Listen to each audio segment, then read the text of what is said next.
YouTube? Welcome back to yet another video. Hope you guys are all doing well. Today we're finally going to compare the Sony 24mm f1.4 G Master lens versus the 20mm f1.8 Sony G lens. Now I know this is a video you guys have been asking me about for the past couple of weeks if I'm gonna make, so here it is. We're gonna cover both picture and video quality in light and dark situations. We're gonna go over the focus hunting, we're gonna go over the focus noise, we're gonna go over absolutely everything you guys have wanted me to cover in this video. But before we get started, if you guys are new to the channel, please make sure you guys subscribe, and only if you guys end up liking this video, please make sure you guys destroy that like button for me. Okay, first let's cover the design on both. Both lenses feel amazing, and even though the 20mm f1.8 is not a G Master lens, I can assure you Sony made a mistake and only gave consumers a G Master lens for a $500 discount. With the 20mm f1.8, you get the same programmable button, the same aperture ring, the same focus switch letting you choose between autofocus and manual, and the ability to turn off the clicking with the aperture ring. However, comparing the size on both, the 20mm f1.8 lens is significantly smaller and lighter than the 24mm G Master lens. The G Master lens comes in at 445 grams, while the 20mm f1.8 comes in at 373 grams, which is a difference of about 70 grams. Now, when I first held both of these lenses together, I noticed that the Sony 24mm G Master lens had a slightly better autofocus ring. And what I mean by slightly better, it felt a little bit smoother than the 20mm f1.8 Sony G lens. But here it is a week later after testing, and I really can't tell the difference anymore between the two. Now, the 20mm f1.8 Sony G lens is weather sealed. However, it doesn't have a gasket around the mount like you get on the 24mm G Master lens.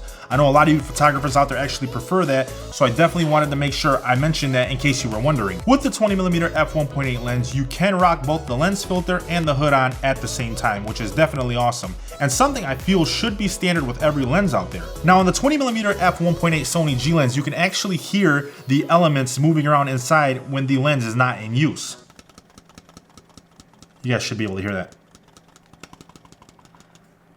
I talked to Sony about this. It is completely normal. Sony said that this lens uses a rail system to control the elements, so when the lens is not in use, it is totally normal. So guys, do not worry about that when you first take this thing out of the box. I know I started picking up, I'm like, what is that noise? Did I get a faulty lens? No, don't worry about it, totally normal. Now, both lenses have a 67mm thread for your filters, which is super convenient. I feel like 67mm should be and is becoming the norm for higher end lenses out there as far as filters go.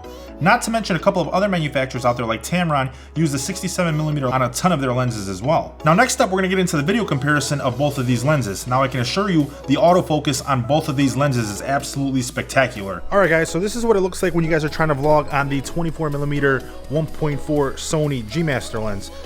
Side by side, we got this one being compared to the 20mm lens. As you guys can see, definitely you get a much more blurred out background with this lens because of the 1.4 aperture versus the 1.8.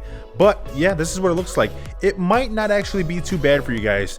Me, you guys already know I have a massive head. Look how big my head is, right? If you guys don't have a massive head, you might fit perfectly fine in a 24mm G Master lens like this, but this is what it looks like side by side compared with both lenses. Here we have a few different shots comparing the autofocus. I feel both of them performed about the same. However, the 20mm may be slightly slower, but keep in mind that's because it is a 20mm lens, so it is a little bit wider than the 24mm Sony G Master. The minimal focal distance is awesome on both of these lenses as well. However, it is much closer with the 20mm f1.8 lens coming in at 7.5 inches.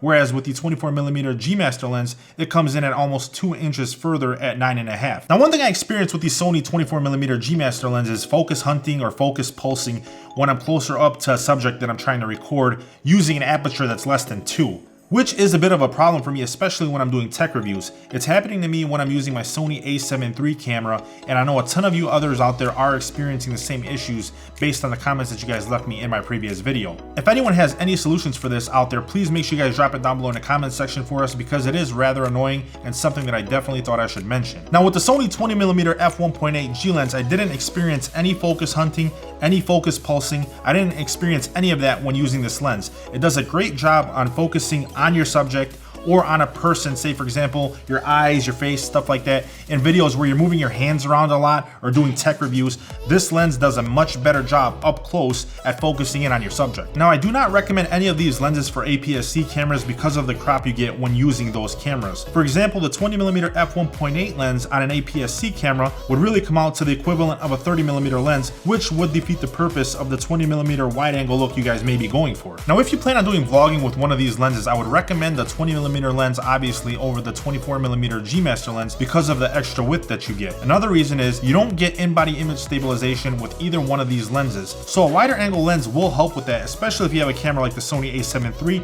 that has in-body image stabilization built into the camera to help eliminate any shaking when you guys are vlogging or recording using either one of these lenses. Now, another really important factor with these Sony 24mm G Master lenses, a lot of you guys were complaining that you guys were getting an autofocus noise, a noise when you guys are trying to focus with your camera, which is happening to some users out there that don't have the upgraded firmware on their DSLR camera. Now, if you guys are experiencing an autofocus noise when you pull this lens out of the box, just know that it isn't a lens issue, but more of an issue of how the camera actually communicates with the lens. So for example, on any Sony camera that you guys have out there, like the a7 III or whatever it is, make sure your firmware is updated to above 2.0, which I will leave links down below in the description for you guys on how you guys can update that firmware, which will help fix and eliminate that noise that you guys are hearing while using this lens. I thought I did at first, but I've been paying close attention to it the past week, and I haven't experienced any noise when using the autofocus on this lens. Next up, let's compare the picture quality on both of these lenses. One thing that you might be worried about is flaring with both of these lenses, which I can assure you is almost non-existent. Getting into the 20mm f1.8, the sharpness and the detail you get for this being a wide angle lens is absolutely amazing. And in most instances, you really can't tell the difference between the G lens and the 24mm G Master lens. Center sharpness is also really good on both of these lenses. You get no chromatic aberration whatsoever. I feel like with either one of these lenses, the detail and the sharpness on both are spectacular. I shot most of these pictures on my Sony a7 III, so you guys can only imagine how good these pictures would look if they were on a higher megapixel camera such as the Sony a7R IV. Comparing both of these lenses, guys, it's going to be really tough for you to make a decision. It's all going to come down to what you guys are going to actually need the lens for. Both of them are great for street photography. Both of them are good for nighttime photography, like astrophotography, stars, galaxies, stuff like that. Both of them are good for video. Both of them are great for vlogging. So I'm going to try to make this as easy as possible for you guys to help you make your decision. Whichever lens you guys do plan on going with though, I will leave Amazon affiliate links down below in the description for you guys if you would like to purchase either one of these lenses and support the channel at the same time with no extra cost to you guys. Both of these lenses are absolutely amazing and you can't go wrong with either one of them. However, if you guys do plan on doing nighttime photography or vlogging, I would definitely suggest the 20mm f1.8 lens over the G Master because it is lighter, smaller, and $500 cheaper. However, for me and my personal uses, I will be choosing the Sony 24mm G Master lens because I do feel like the pictures are a little bit better with that extra bokeh in the back with that much shallower depth of field with the 1.4 aperture. Not to mention I have the 16 to 35mm f2.8 G Master lens, so I kind of already have a lens for vlogging. So I needed a lens that was kind of that mid-range focal point. I have the 55mm 1.8 Sony lens that I'm currently filming on right now, and I have the 16 to 35, so I needed something in between that was a prime lens, and I felt that the 24mm G Master lens was the perfect fit for me, whereas the 20mm is a little bit too wide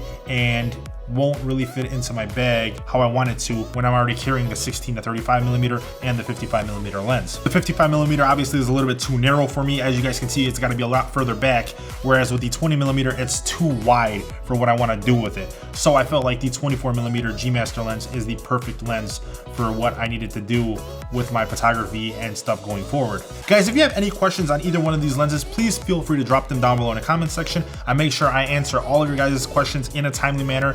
Make sure you guys do it now before my channel explodes and then I can't get back to all of you, which at that point is going to be a little depressing for me guys because I really do enjoy talking to all of you. But if you guys have any questions, like I said, drop them down below. If you guys have any suggestions for the focus hunting or the focus pulsing with the 24mm G Master lens, drop that down below in the comments section for us as well, so we can get that fixed or taken care of when using that lower aperture under 2. That's gonna wrap it up, guys, for the comparison between the 24mm G Master and the 20mm Sony G lens. I hope I answered all of your guys' questions. If you guys did end up liking this video, please make sure you guys destroy that like button for me. Thank you guys for watching. I hope you guys enjoyed the video. I'll catch you guys in the next one. Peace.